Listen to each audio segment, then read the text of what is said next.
안녕하십니까. 에듀앙다크 운영자 강쌤입니다. 자, 이번 시간에는 교재 69페이지 하단에 보시면 10방열기 해가지고 나옵니다. 그래서 영어로는 라디에이터라고 했었고요. 그래서 한번 읽어보게 되면 실내에 설치하여 증기 또는 온수에 잡열과 현열을 이용하여 방산열로 실내 공기를 데우는 장치이다 라고 돼 있죠. 그래서 방열기라는 거는 이전 시간에도 많이 언급해 드렸고 이제는 이미 알고 계실 거라 생각합니다. 그래서 한 번 더 정리를 하자면 방열기는 이런 거죠. 자, 보일러가 이렇게 존재할 때 물이 있고 증기가 발생되면은 이 증기를 사용처에 보냅니다. 이때 사용처가 뭡니까? 방열기야, 방열기. 요렇게 해가지고 이제 내부에 요런 식으로 코일로 돼가지고 열교환할 수 있게끔 열교환하고 나서 이제 증기는 응축수로 바뀌어서 환수하게 되죠. 이때 열매체가 증기일 경우에는 우리가 증기 보일러라고 불렀었고, 예를 들어서 여기 온수를 사용할 수도 있잖아. 이 온수를 따가지고 요렇게 보내주게 되면은, 자, 똑같다라고 칩시다. 이렇게 온수를 보내주게 되면은 얘는 뭡니까? 온수 보일러가 된다라고 했습니다. 자, 이때 방열기라는 거는 자, 이렇게 해가지고 실내에 설치가 되죠. 그래서 우리가 실내에서 봤을 땐 얘는 뭐야? 우리가 봤을 때는 이 방열기가 히터야. 왜? 따뜻한 열을 이렇게 방산시키거든요. 자, 그렇기 때문에 방열기라는 거는 열을 방열한다. 열을 발생시킨다. 이런 뜻이 있는 거예요. 그래서 열을 방출한다라고 해서 방열기가 되는 거예요. 그리고 영어로는 라디에이터라고 부르는 거고, 자, 이때 방금 읽어봤던 내용에서도 그렇듯이 실내에서 설치하여 증기 또는 온수에 잡열과 현열을 이용한다라고 돼 있죠. 자, 이 말은 무슨 말이냐면은 이 증기 보일러 같은 경우는 이 증기가 라디에이터로 들어가는데 라디에이터에서 실내에 있는 차가운 공기랑 열교환하게 되면 뭘로 바뀝니까? 이제 환수될 때는 응축수로 바뀌잖아. 그래서 증기가 들어갔을 때 얘는 환수되는 게 응축수예요. 즉 증기라는 녀석은 결국 열을 방열시키면서 응축수로 변하는 그 잡열을 이용한 거죠. 상태가 변했기 때문에 얘는 잡열이야. 증기라는 거는 잡열을 이용한 겁니다. 근데 온수는 어때요? 따뜻한 온수가 들어가서 나올 때 뭐야? 좀 미지근한 온수가 나오는 거예요. 그래서 온수가 들어가서 온수가 나오니까 이 온수 보일러는 뭐예요? 현열이야, 현열. 온도만 변하고 상은 변하지 않았거든요. 자, 그래서 이렇듯이 방열기라는 거는 그 증기의 잡열이나 온수의 현열을 사용한다. 그리고 주로 보면 방열기라는 거는 이 대류열을 그 공기의 대류, 그 열 전달 방식 중에 복사 대류 전도 이런 게 있었잖아요. 그래서 주로 보면 이제 대류 현상을 많이 이용하고 대류 현상과 이제 복사열을 많이 이용하게 됩니다. 자, 이런 거는 뭐 참고적으로 알아두시고요.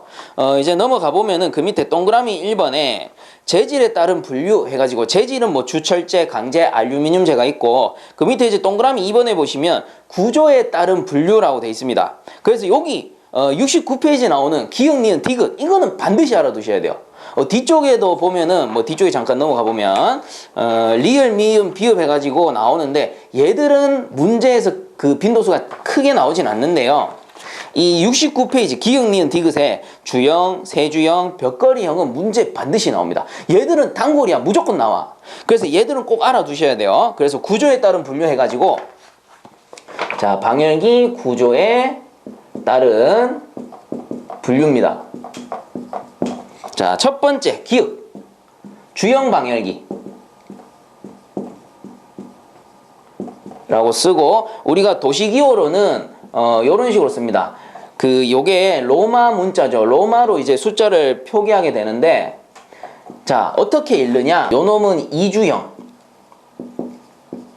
그리고 요 놈은 삼주형 요런 식으로 읽어요. 그래서 주형 방열기는 두 가지가 있습니다. 이주형과 삼주형이 있고요. 그리고 요 구조 같은 경우는 그 다음 페이지 넘어가면 나와요. 이주형이라는 거는 방열기가 요렇게 있으면 자, 요게 하나, 요게 두 개. 그래서 한 개, 두 개 있다라고 해서 이주형이 되는 거고요.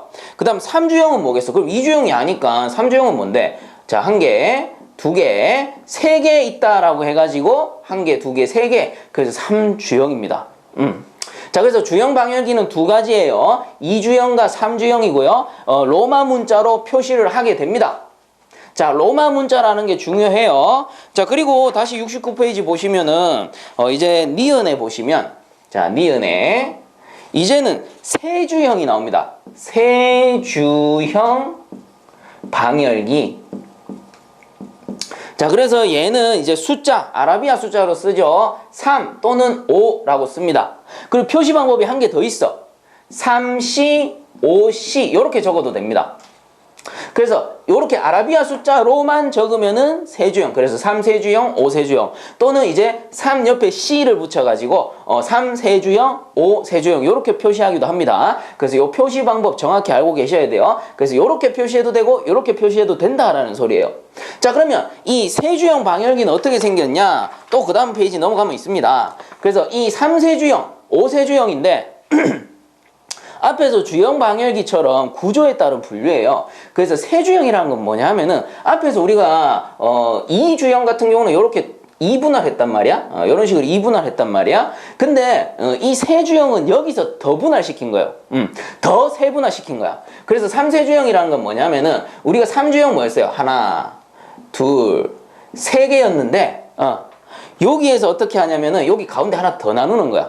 그래서 하나, 둘, 셋, 하나, 둘, 셋 이렇게 세분화했다라고 해가지고 3세주형이 됩니다. 그러면 쌤 5세주형 뭡니까? 요거 5개겠지. 하나, 둘 이렇게 해서 하나, 둘, 셋, 넷, 다섯, 5세주형. 그래서 그 사진에 잘 나옵니다. 사진에 그림에 그렇게 잘 그려드렸고 이런 식의 구조에 따른 분류라는 것만 알고 넘어가 주시면 돼요. 그래서 주형 방열기는 이 로마 문자로 표시하고요. 세주형 방열기는 아라비아 숫자로 표시한다. 그래서 아라비아 숫자에 C를 붙여도 되고요. 그냥 아라비아 숫자만 써도 됩니다. 자, 그래서 주형 방열기의 종류 두 가지는 2주형, 3주형이고요.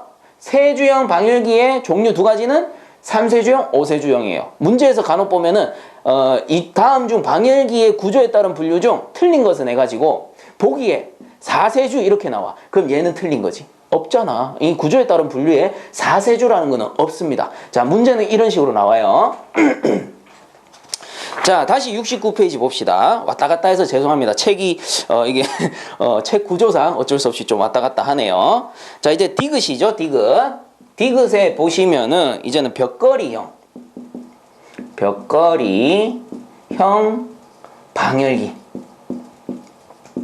그래서 벽걸이형 방열기의 종류는 두 가지인데 WH가 있고 WV가 있습니다. 자, 이때 H라는 거는 호리젠탈, V라는 거는 버티칼. 그래서 호리젠탈이라는 거는 수평, 버티칼이라는 거는 수직을 나타냅니다. 자, 그럼 이 W는 뭘까요? 이미 눈치채신 분들 있죠? 벽입니다. 벽. 그래서 벽걸이 수평형, 벽걸이 수직형. 그래서 호리젠탈, 버티칼 이렇게 나오는 거예요. 그래서 다음 중 벽걸이형 방열기의 종류 두 가지는 WH, WV 이렇게 두 가지라는 거. 그래서 얘들 세 가지는 문제 반드시 나와요. 그래서 요 종류를 좀 기억을 해주시면 됩니다. 종류를 기억을 해주시고 요 표기 방법들 있죠? 요런 것들 요거 표기 방법들만 잘 알고 넘어가시면 문제 푸는데 전혀 지장이 없다. 자, 그럼 이제 넘어가도록 합시다. 자, 70페이지 상단에 보시면 이제 리을, 미음, 비읍 해서 나오죠. 그래서 리을은 길드 방열기. 그 다음에 미음, 얘는 강판제 방열기. 그리고 비읍, 요 녀석은 대류 방열기. 자, 그래서 앞에서 기역, 미은, 디귿은 문제 반드시 나온다 라고 했고요. 얘들은 그렇다고 쌤 안 나옵니까? 아예 안 나오진 않아요. 요 리을하고 비읍, 길드 방열기하고 대류 방열기 같은 경우는 우리 필답형 문제 가면은 도시기호로 간혹 나오기도 합니다. 근데 요 강판제 방열기는 여태까지는 출제된 적이 없어요. 그래서 강판제 방열기만 빼고는 나머지는 문제에 나온다라고 생각하시고 보시는 게 좋습니다. 자, 그래서 리을의 이 길드형 방열기 같은 경우는 제가 어떻게 설명드리기가 힘들어서 사전적 의미를 가지고 왔어요. 그래서 요건 그냥 적어 드릴게요. 이 길드 방열기라는 거는 일단 영어로 쓰게 되면은 요 길드 GILLED라고 쓰고요. 그 방열기니까 라디에이터 RADIATOR 죄송해요. 제가 영어를 잘 못 써가지고. 그래서 요 길드라는 게 뭐냐면은 아가미 모양을 뜻합니다. 물고기 아가미 모양처럼 이렇게 빗살무늬 있잖아요. 그래서 길드 라디에이터, 아가미 모양이다 라고 해가지고 길드 방열기라고 부르는 거고, 요 녀석의 사전적 뜻을 쓰면은 핀 여러 개를 병렬로 만든 주철관을 1에서 3개, 1개에서 3개죠. 1개에서 3개 정도 조립하여 만든 방열기. 이렇게 조립해서 만들었기 때문에 모양을 보면은 아가미 모양으로 생겼습니다. 이렇게 빗살무늬 그런 식으로 생겼는데, 자, 그래서 길드 방열기라고 하고요. 이 길드 방열기의 도시기호는 G입니다. G. 그래서 이 도시기호까지 같이 알아주세요. 그래야지 필답형 문제 풀 때 도시기호에 G하고 뭐 옆에 뭐 숫자 이렇게 적혀 있으면 그게 뭔지 우리가 알아볼 수 있거든. 아, 요게 길드 방열기를 뜻하는구나. 이런 식으로 우리가 알아볼 수가 있습니다. 그래서 길드 방열기는 뭐 이 뜻까지는 아실 필요 없어. 대신에 도시기호가 G라는 거 정도는 알고 넘어가셔야 됩니다. 자, 그 다음 강판제 방열기입니다. 이 강판제 방열기 같은 경우는 영어로 쓰게 되면은 프레시드 레디에이터라고 부르거든요. 그래서 프레스 레디에이터 뭐 이런 식으로 쓰는데, 왜 프레시드 레디에이터라고 부르냐면 강판제죠. 판. 그래서 판은 어떻게 만듭니까? 이렇게 프레스로 눌러서 만들잖아. 그래서 프레시드 레디에이터라고 부릅니다. 그리고 요 강판제 방열기의 그 도시기호 같은 경우는 저는 정확하게 모르겠어요. 왜냐면 이게 한 번도 문제에 나온 적도 없고, 그리고 이렇게 검색도 해보고 찾아도 봤지만 뭐 정확히 이 강판제 방열기의 도시기호를 뭐 어떻게 표시한다 라고 명시된 거는 제가 한 번도 본 적이 없습니다. 자, 그래서 정확하게 알려드릴 수가 없기 때문에 뭐 대충 예상은 하죠. 이 뭐 앞글자 따서 쓰는 거니까. 근데 딱 이거다라고 말씀은 못 드리겠어요. 제가 정확하게 모르니까. 그래서 대충 나오면 요렇게 나오겠구나 라고 예상만 하는 거예요. 하지만 여태까지 문제 한 번도 나오지 않았다라는 거 참고적으로 알아두시면 좋을 것 같아요. 자, 그 다음 대류 방열기 같은 경우는 요 녀석은 대류 현상을 극대화시킨 방열기다 라고 생각하시면 되고, 요거를 영어로 쓰게 되면은 컨벡터 라디에이터라고 하거든요. 그래서 컨벡터 라디에이터 라고 하고요. 요 대류 방열기의 도시기호는 명확하게 말씀드릴 수 있습니다. 이 녀석은 문제에서 나왔기 때문에. 그래서 대류 방열기는 C예요. C. 요 도시기호가 C입니다. 앞글자를 땄겠죠. 자, 그래서 이 대류 방열기는 어떤 식으로 대류 현상을 극대화시켰느냐? 우리가 일반적인 라디에이터 같은 경우는 물론 대류 현상을 일부 이용하긴 합니다. 어떤 식으로? 라디에이터를 이렇게 설치하는데 부하가 큰 곳 어디? 창문 밑에다가 설치를 하게 되죠.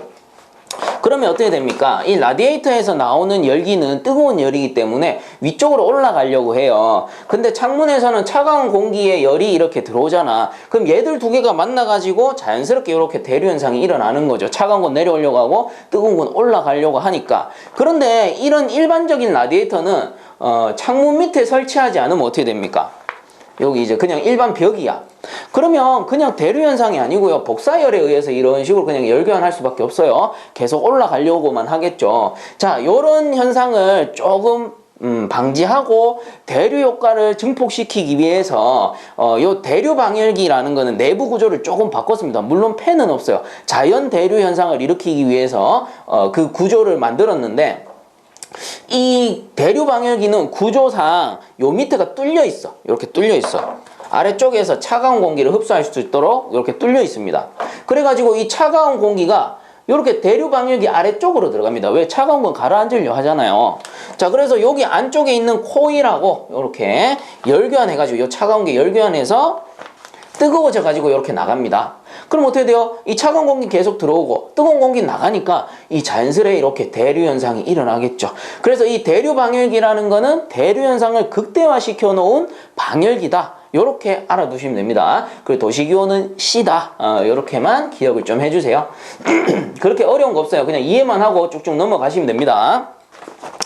자, 그 밑에 보시면 그림 있는데 요 그림은 앞에서 제가 설명드렸죠. 그래서 2주형, 3주형, 뭐 3세주형, 5세주형 그 그림들이 나오는 거고요. 그 밑에 이제 보시면은 방열기 호칭법 해가지고 요 녀석도 좀 중요합니다. 동그라미 3 방열기 호칭법. 요것도 문제에 잘 나오는 편이에요. 그래서 기읍, 주형 방열기, 그 다음에 니은에 벽걸이 방열기 라고 해가지고 이 주형일 때는 종류를 먼저 표시하고 그 다음에 높이를 표시하고 그 옆에다가 쪽수를 표시합니다. 그 다음에 벽걸이 같은 경우는 종류 먼저 표시하고 그 다음 형별. 형별이라는 거는 뭐 수평이냐 수직이냐 이 말이에요. 그 다음에 마지막엔 똑같네요. 쪽수. 자, 그래서 요 호칭법대로 표시를 한번 해보면은 일단 주형입니다. 주형 같은 경우는 로마 문자로 표시한다라고 했죠. 그래서 주형 방열기는 두 가지예요. 2주형, 3주형 이렇게 두 가지밖에 없어요. 그럼 2주형을 가지고 표시를 한번 해보자. 그럼 2주형 요 종류입니다. 2주형이 되는 거고 그 다음 높이는 뭐 예를 들어서 650mm다. 자, 이 말은 뭐냐면은 일단은 생긴 게 2주형이야. 요렇게 해가지고 이렇게 해서 요게 2주형이고 그리고 요 높이가 얼마다? 650mm다. 요 소리입니다. 자, 그리고 쪽수가 예를 들어 뭐 한 20쪽 있다 라고 한다면 요렇게 생긴 이제 섹션이 요 뒤쪽으로 이렇게 모여 있는 거야. 이렇게 하나, 둘, 셋, 넷, 다섯, 여섯, 일곱, 여덟, 아홉, 열 해가지고 쭉 20개가 모여 있다라는 소리예요. 그래서 요게 이제 주형 방열기의 호칭법이고 그 다음에 벽걸이 방열기 한번 표시해 보면은 벽걸이 종류 같은 경우는 월이죠. 월. 벽걸이다. 월. 그 다음에 형은 호리젠탈 버티컬밖에 없잖아요. 수평, 수직. 그래서 뭐 예를 들어 수평이다. 그럼 호리젠탈. 그리고 곱하기 쪽수면 한 20쪽 되더라. 자, 이런 식으로 표시한다라는 겁니다. 따지고 보면 그 표시 방법은 똑같아요. 주형 같은 경우는 종류와 높이로 표시하는 거고요. 벽걸이는 종류와 형으로 표시할 뿐입니다. 요 가운데 요 놈만 틀린 거예요. 자, 요렇게 이제 표시한다라는 것만 알고 넘어가도록 하겠습니다. 자, 이제 그 밑에 보시면 동그라미 4에 방열기의 도면 도시 방법 해가지고 요렇게 나오죠. 그래서 요 녀석도 문제 상당히 잘 나와요. 상당히. 이 부분은 다 문제 나오네. 그죠? 하다 보니까 다 문제 나옵니다. 자, 그래서 요 녀석은 필기에서도 나오고요. 그리고 뭐 필답형에 넘어가도 요런 문제는 자주 출제돼요. 그래서 이 도면 도시 방법을 보자면 매니악 칸에는 쪽수가 표시되고 그 다음 가운데 칸에는 형식과 높이가 표시됩니다. 그 다음에 마지막 칸에는 유입관경과 유출관경, 즉 유입관지름, 유출관지름이 표시가 되는 겁니다. 자, 그래서 요거는 이제 예를 든 건데 예를 들어 놓은 건데 요 방열기의 형태는 어떤 형태냐 하면은 일단은 25쪽이래요. 25쪽. 그리고 이건 뭡니까? 5세주형이네. 그러면은 아까 전에도 말했듯이 세주형은 많이 짜게져 있죠. 세분화돼 있잖아요. 그래서 하나, 둘, 셋, 넷, 다섯. 하나, 둘, 셋, 넷, 다섯. 요런 게 5세주였습니다. 하나, 둘, 셋, 넷, 다섯 개. 자, 그래서 요 5세주 방열기의 높이가 650mm다. 이 소리예요. 요 높이잖아. 그리고 이제 방열기의 쪽수는 요렇게 생긴 놈이 이게 이렇게 해가지고 25개가 존재한다. 이 뜻이에요. 요 쪽수는. 자, 이해 가시죠? 그리고 이제 요 방열기에 이제 최초 들어오는 관의 크기는 32mm다. 이게 유입관지름. 그 다음에 요 방열기에서 이제 방열하고 나서 나올 때 이건 뭡니까? 예를 들어 전기 방열기다 그러면 전기가 들어와서 응축수가 나올 때 요 광경은 25mm다. 이 소리입니다.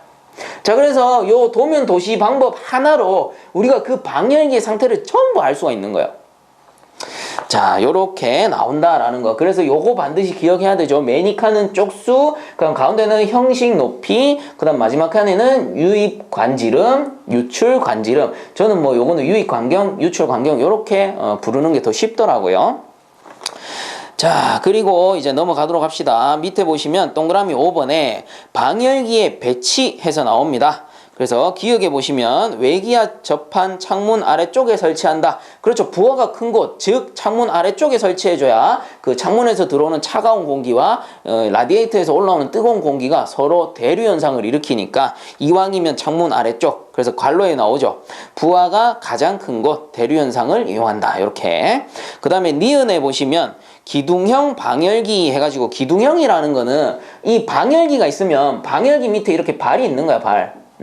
발이 이렇게 있어서 그냥 세워두는 거를 기둥형이라고 해요.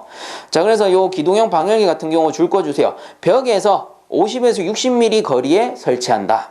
그래서 벽에 너무 붙이지 말고 벽에서 한 50에서 60mm 띄워서 설치해라, 요 소리입니다. 그 다음 밑에 보시면 디귿에 벽걸이형 방열기, 바닥에서 요거 줄 거 주세요. 바닥에서 150mm 거리에 설치한다. 자, 그래서 방열기라고 해가지고, 방열기이고 그리고 벽걸이라고 해가지고 우리 벽걸이 에어컨처럼 저 위에 거냐? 아니에요. 이 바닥에서 150mm 같으면은 뭐 15cm 밖에 안 되는 거야. 그래서 이 바닥에서 15cm 정도 띄워가지고 벽걸이 방열기는 설치해줘라, 요 뜻입니다. 자, 다음 리얼에 보시면 대류 방열기, 요것도 줄 거 주세요. 바닥으로부터 하부 케이싱까지 최저 90mm 이상 높게 설치한다. 그래서 대류 방열기는 왜 그래? 대류 방열기라는 거는 이렇게 설치되어 있으면은 아래쪽에서 차가운 공기를 이렇게 흡수해야 되잖아요. 그렇기 때문에 바닥으로부터 하부 케이싱, 요거 하부 케이싱과 바닥과의 거리를 대략 90mm 이상 높여서 설치해줘라, 요 뜻입니다. 차가운 공기가 이렇게 잘 흡입되도록.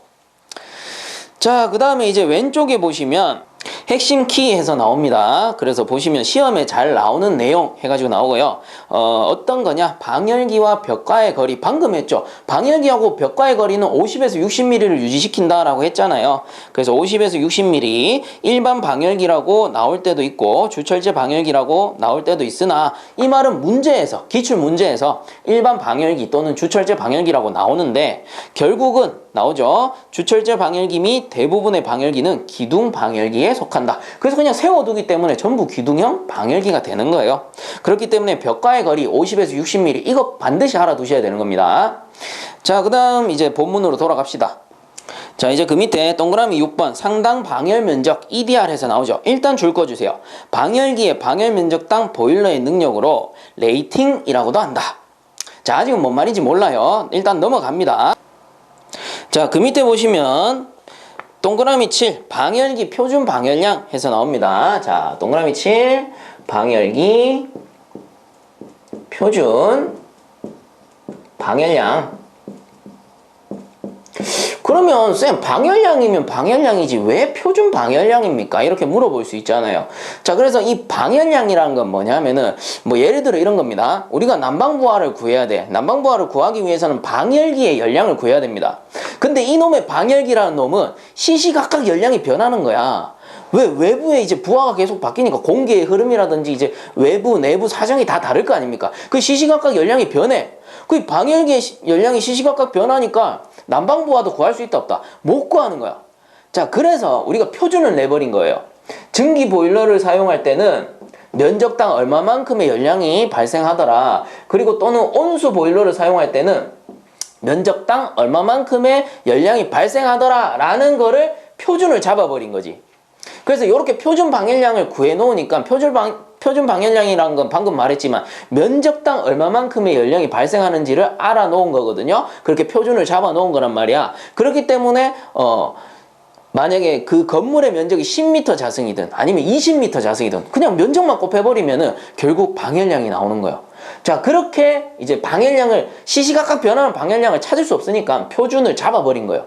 자, 그러면 이 표준의 기준은 어떻게 됩니까? 자, 그거는 죄송하지만 다음 페이지 넘어갑시다. 71페이지 상단의 표에 보면 나옵니다. 자, 그래서 71페이지 상단의 표에 보시면 그 명칭 나오죠. 그 표준 상태의 열매에 따른 방열 개수 및 온도 기준표라고 해가지고 요 기준에 의해서 우리가 표준 방열량을 산정해 놓은 겁니다. 그래서 요 기준이 어떻게 되냐? 증기일 경우에는 열 관리율 K가 8이었고요. 온수 같은 경우일 때는 7.2다.